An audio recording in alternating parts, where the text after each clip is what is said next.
Mágica noche, bienvenidos a la lectura de enseñanzas del libro de un curso de Milagros 2024.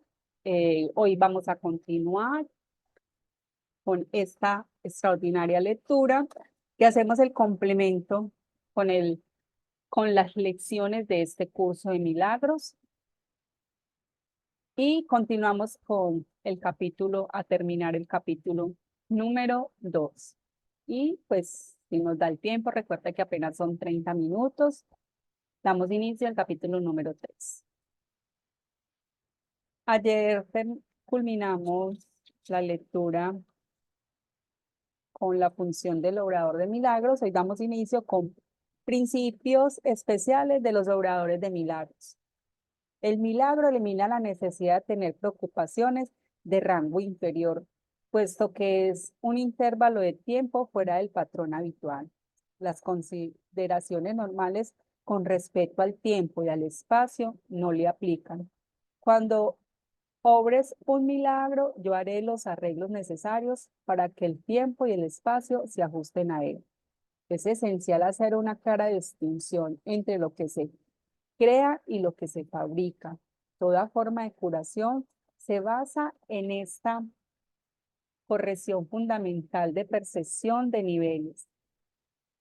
Nunca confundas la mentalidad reta con la mentalidad errada. Reaccionar ante cualquier clase de error de otra forma que no sea con un deseo de sanar es una expresión de esa confusión. El milagro es siempre la negación de ese error y la afirmación de la verdad. Solo la mentalidad recta puede corregir de forma que sus efectos sean reales. De hecho, lo que no produce efectos reales en realidad no existe. Sus efectos, por lo tanto, son nulos. Al no tener contenido sustancial, se presta a ser proyectado. El poder del milagro para ajustar niveles genera la percepción correcta que da lugar a la curación. Hasta que eso no ocurra, será imposible entender lo que es la curación. El perdón es un gesto vacío, a menos que conlleve corrección. Sin esta lo hace que Sin esta, lo que hace es básicamente juzgar en vez de sanar. El perdón que procede de una mentalidad milagrosa tan solo ofrece corrección, no posee elementos de juicio en absoluto. La frase, Padre, perdónalos porque no saben lo que hacen, no evalúa un modo alguno lo que las personas en cuestión están haciendo. Es una petición a Dios para que sane sus mentes. En ella no se hace referencia al resultado del error, pues eso es irrelevante. El precepto ser de un mismo sentir es la aseveración que exhorta a todos a estar listos para la revelación. Mi ruego hace esto en conmemoración mía. Es una petición a los obradores de milagros para que colaboren conmigo. Estas dos aseveraciones no pertenecen a un mismo orden de realidad. Solo la última entraña una conciencia de tiempo, ya que recordar es traer el pasado al presente. El tiempo está bajo mi control, pero la eternidad le pertenece a Dios. En el tiempo existimos unos con otros y otros para otros y unos para otros. En la eternidad coexistimos con Dios. Puedes hacer mucho en favor de tu propia curación y de los demás si en situaciones en las que requieras tu ayuda, piensa de la siguiente manera. Estoy aquí únicamente para ser útil. Estoy aquí en representación de aquel que me envió. No tengo que preocuparme por lo que debo decir ni por lo que debo hacer, pues aquel que me envió me guiará. Me siento satisfecho de estar donde quiera que él desee, porque sé que Él estará allí conmigo. Sanaré a medida que le permita enseñarme a sanar. Miedo y conflicto. Tener miedo parece ser algo involuntario y no está bajo tu control. Mas he dicho ya que solo los actos contributivos deben ser involuntarios. Mi control puede hacerse cargo de todo lo que no es importante, mientras que si así lo deciden, mi asesoramiento puede dirigir todo lo que es. Yo no puedo controlar el miedo, pero este puede ser autocontrolado. Tu miedo me impide darte mi control. La presencia del miedo indica que es elevada, que has elevado pensamientos corporales al nivel de la mente. Eso los pone fuera de mi control y te hace sentir personalmente, te hace sentir personalmente responsable de ellos, lo cual es una obvia confusión de niveles. Yo no fomento la confusión de niveles. Tú debes, no obstante, elegir corregirla. No justificarías un comportamiento demente por tu parte diciendo que no pudiste evitarlo, porque entonces condonas pensamientos dementes. Hay una confusión en esto que te convendría examinar detenidamente. Tal vez creas que eres responsable de lo que haces, pero no de lo que piensas.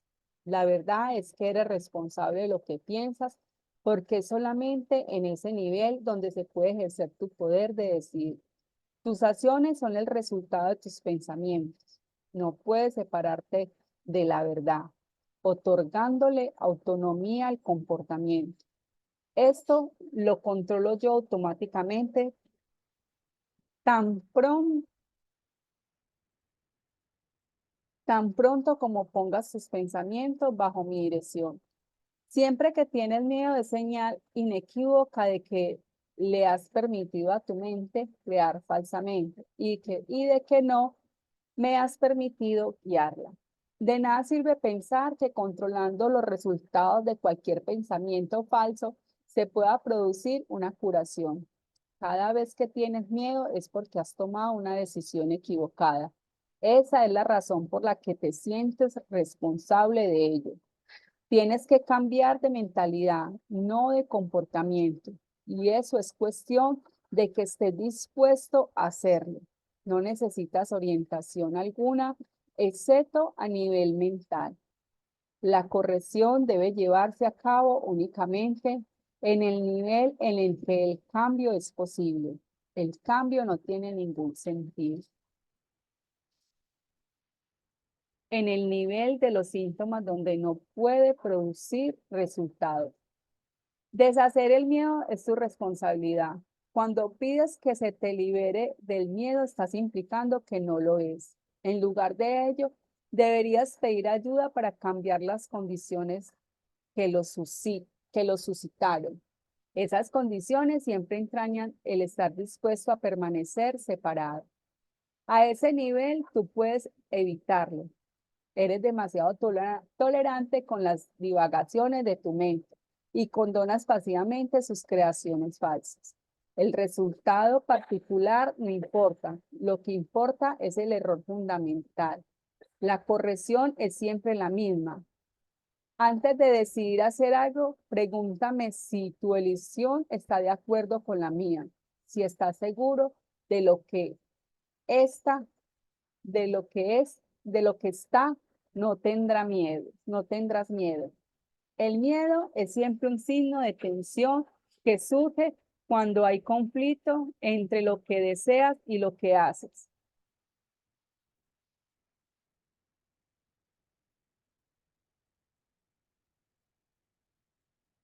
Esta situación se presenta en dos maneras. Primera, puedes elegir hacer cosas conflictivas, ya sea simultánea o sucesivamente. Esto da lugar a un comportamiento conflictivo, lo cual te resulta intolerable, porque la parte de la mente que quiere hacer otra cosa se enfurece. Segunda, puedes comportarte de acuerdo a cómo crees que debes, mas sin querer hacerlo realmente. Esto da lugar a un comportamiento congruente, pero conlleva gran tensión. En ambos casos, la mente y el comportamiento están en desacuerdo, lo cual da lugar a una situación en la que estás haciendo algo que realmente no quieres hacer. Esto suscita una sensación de coerción que normalmente produce furia y es muy probable que también dé lugar a proyecciones. Siempre que tienes miedo es porque aún estás indeciso. Tu mente se encuentra, por lo tanto, dividida y tu comportamiento inevitablemente se vuelve errático. La corrección a nivel de comportamiento puede cambiar el error del primer tipo al segundo, mas no elimina el miedo. Es posible alcanzar un estado en el que dejas que yo guíe tu mente sin ningún esfuerzo consciente por tu parte, mas ello requiere un grado de buena voluntad que tú aún no has desarrollado. El Espíritu Santo no puede pedirte que hagas más de lo que estás dispuesto a hacer. La fuerza para hacer lo que Él te pide procede de una firme resolución por tu parte. Hacer la voluntad de Dios no produce ninguna tensión una vez que reconoces que su voluntad es también la tuya. La lección en este caso es muy sencilla, aunque muy fácil de pasar por alto. Voy, por lo tanto, a repetirla y te exhorto a que escuches atentamente. Solo tu mente puede producir miedo. Hace eso cada vez que está en conflicto con respecto a lo que quiere, lo cual inevitablemente produce tensión, ya que existen discrepancias entre lo que se quiere y lo que se hace al respecto. Eso solo puede corregirse aceptando un objetivo unificado. El primer paso correctivo para deshacer el error es darse cuenta, antes que nada, de que todo conflicto es siempre una expresión de miedo. Dite a ti mismo que de alguna manera tienes que haber decidido no amar, ya que de otro modo el miedo no habría podido hacer presa en ti. A partir de ahí, todo el proceso correctivo se reduce a una serie de pasos pragmáticos dentro del proceso más amplio de aceptar que la expiación es el remedio. Estos pasos pueden resumir la siguiente forma. Reconocer en primer lugar lo que se está experimentando. Lo que estás experimentando es miedo. El miedo procede de una falta de amor y el único remedio para la falta de amor es el amor perfecto. El amor perfecto es la expiación. Es subrayado que el milagro, la expresión de la expiación, es siempre un gesto de respeto del que es digno para con otros que es digno también. El reconocimiento de esa dignidad lo restablece la expiación. Resulta obvio, por lo tanto, que cuando tienes miedo te has colocado a ti mismo en una posición en la que necesitas la expiación. Has actuado sin amor al haber elegido sin amor. Esta es precisamente la situación para la que se instituyó la expiación. La necesidad del remedio inspiró su establecimiento. Mientras te limites a reconocer únicamente la necesidad del remedio, seguirás teniendo miedo. Sin embargo, tan pronto como aceptes el remedio, habrás deshecho el miedo. Así es como tiene lugar la verdadera curación. Todo el mundo experimenta miedo, sin embargo, no se requeriría más que una pequeña dosis de recto pensar para que uno pudiese darse cuenta de por qué se producen. Son muy pocos los que aprecian el verdadero poder de la mente y nadie permanece totalmente consciente de él todo el tiempo. No obstante, si esperas librarte del miedo, hay algunas cosas que debes comprender y comprender plenamente. La mente es muy poderosa y jamás pierde su fuerza creadora. Nunca duerme. Está creando continuamente. Es difícil reconocer la oleada de poder que resulta de la combinación de pensamiento y creencia, lo cual puede literalmente mover montañas. A primera vista, parece arrogante creer que posees tal poder, mas no es esa la verdadera razón de que no lo creas.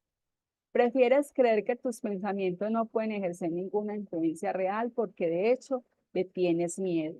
Eso puede mitigar la conciencia de culpa, pero a costa de percibir a la mente como impotente. Si crees que lo que piensas no tiene ningún efecto, puede que dejes de tener miedo, pero es bastante improbable que tengas respeto. No hay pensamientos útiles, todo pensamiento produce forma en algún nivel. Causa y efecto. Puede que todavía te quedes de que tienes miedo, pero aún así sigues atemorizándote a ti mismo. He indicado ya que no puedes pedirme que te libere del miedo. Yo sé que no existe, pero tú no. Si me interpusiese entre tus pensamientos y sus resultados, estarían interfiriendo en la ley básica de causa y efecto, la ley más fundamental que existe. De nada te serviría el que yo menosprecie el poder de tu pensamiento. Ello se opondrá directamente al propósito de este curso. Es mucho más eficaz que te recuerde que no ejerces suficiente vigilancia con respecto a tus pensamientos. Tal vez pienses que a estas alturas solo un milagro te capacitaría para hacer eso, lo cual es absolutamente cierto.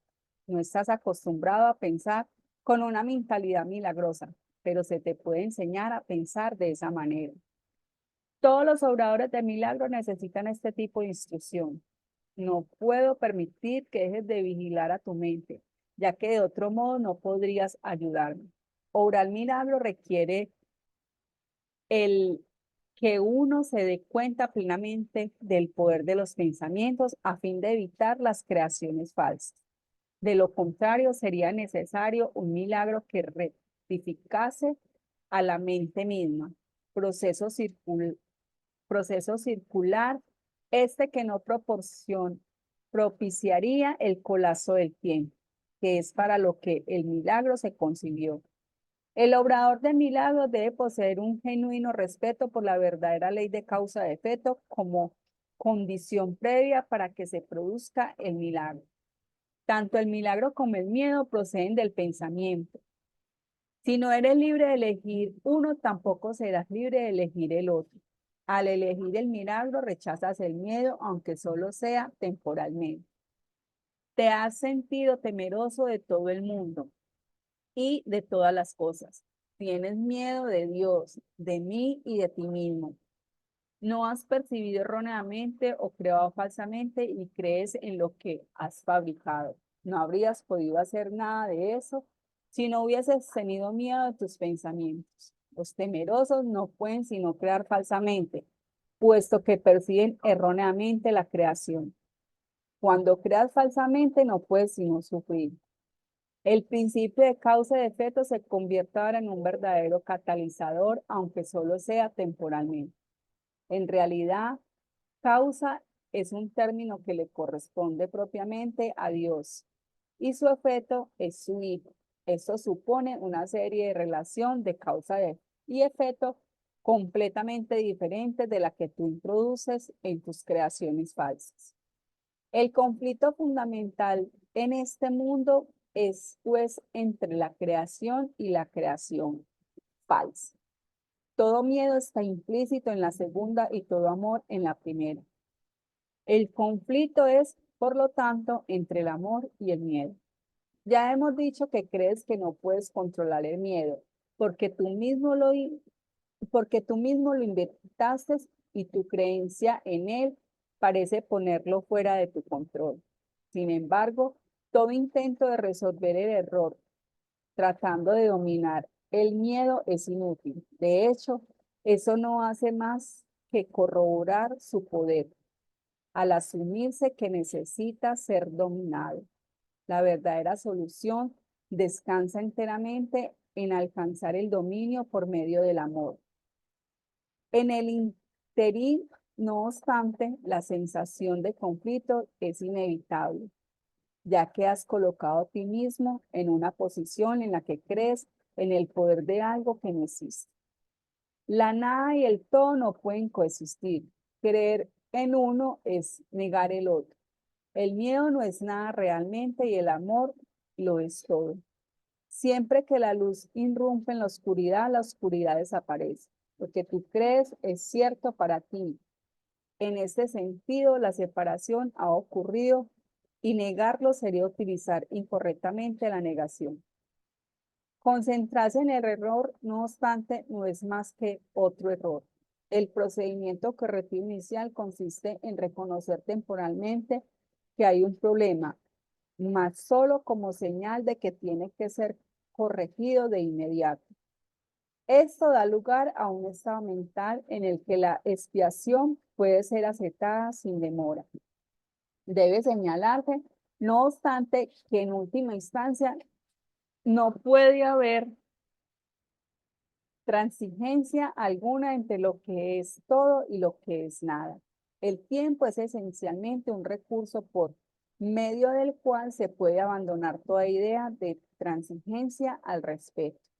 Este proceso parece ser gradual debido únicamente a que el tiempo en sí comprende intervalos que no existen. La creación falsa es esto, que esto fuese necesario como recurso de corrección.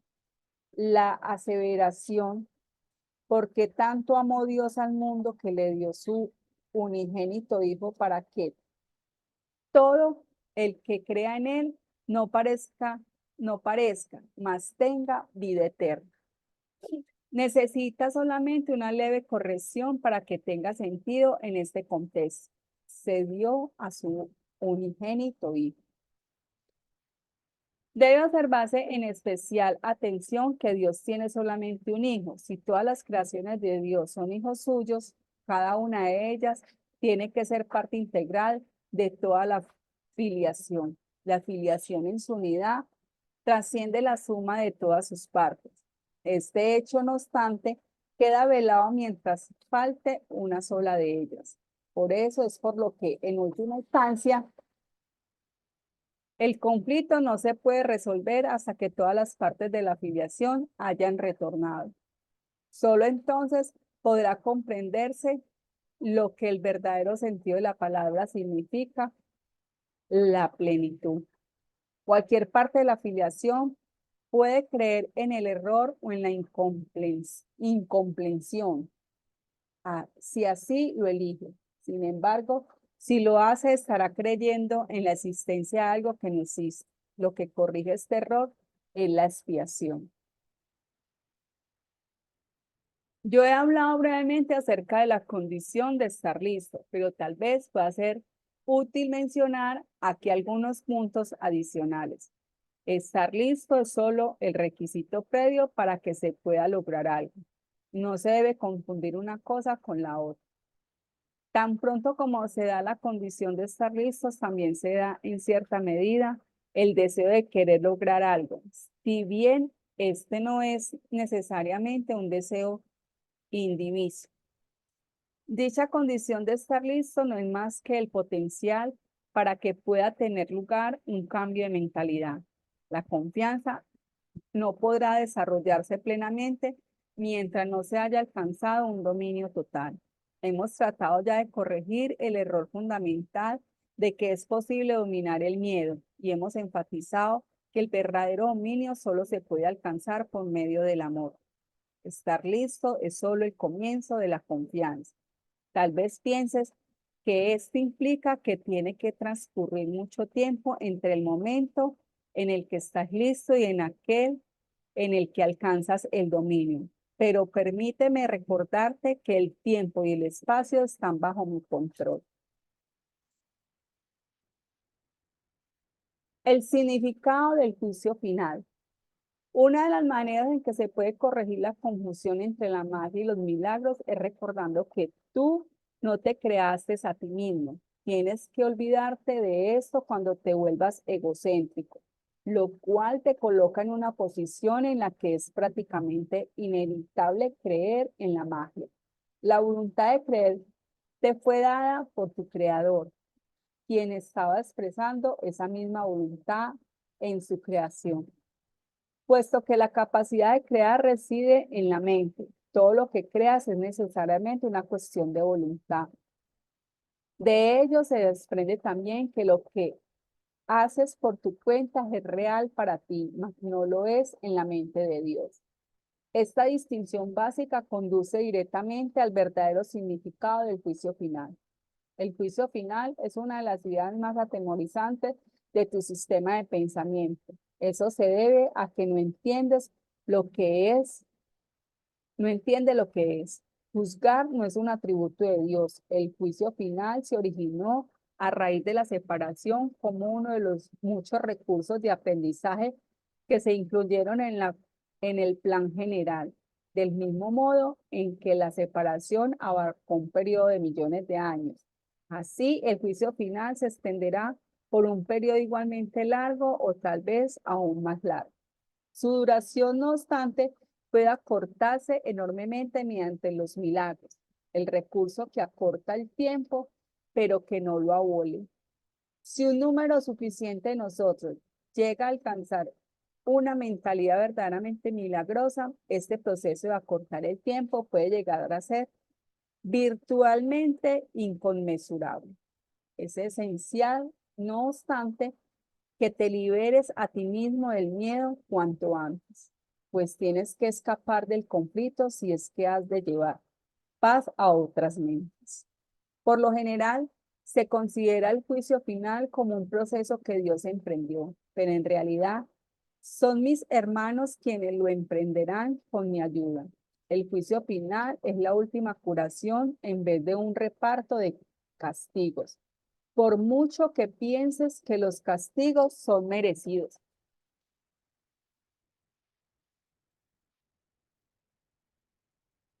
El castigo es un concepto completamente opuesto a la mentalidad recta, y el objetivo del juicio final es restituirte tu mentalidad recta. Se podría decir que el juicio final es un proceso de correcta evaluación.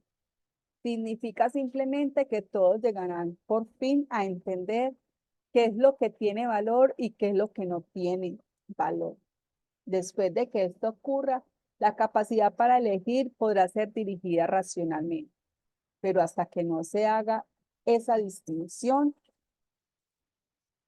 las oscilaciones entre la voluntad libre y la aprisionada no podrán sino continuar.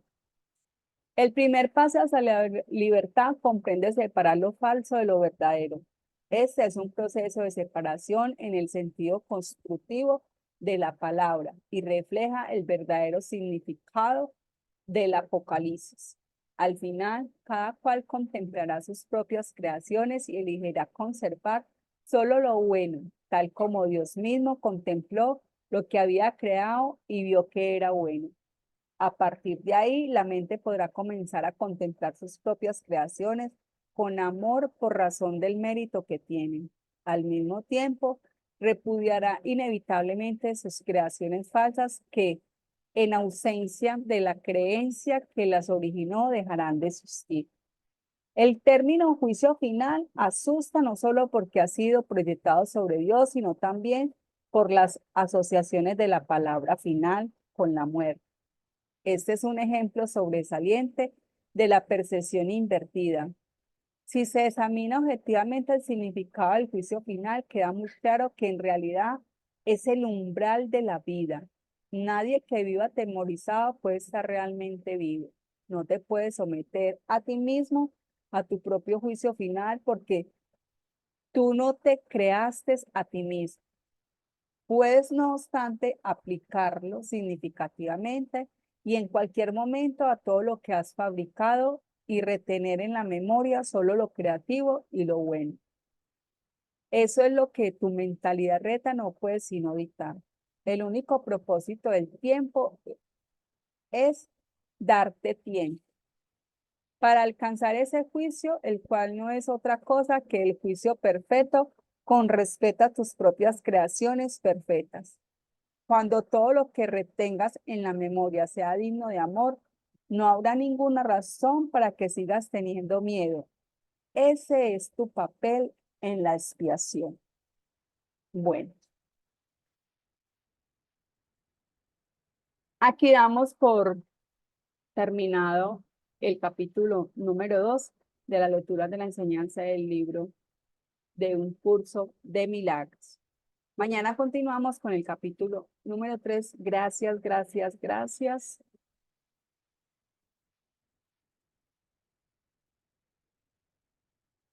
por estar en esta lectura.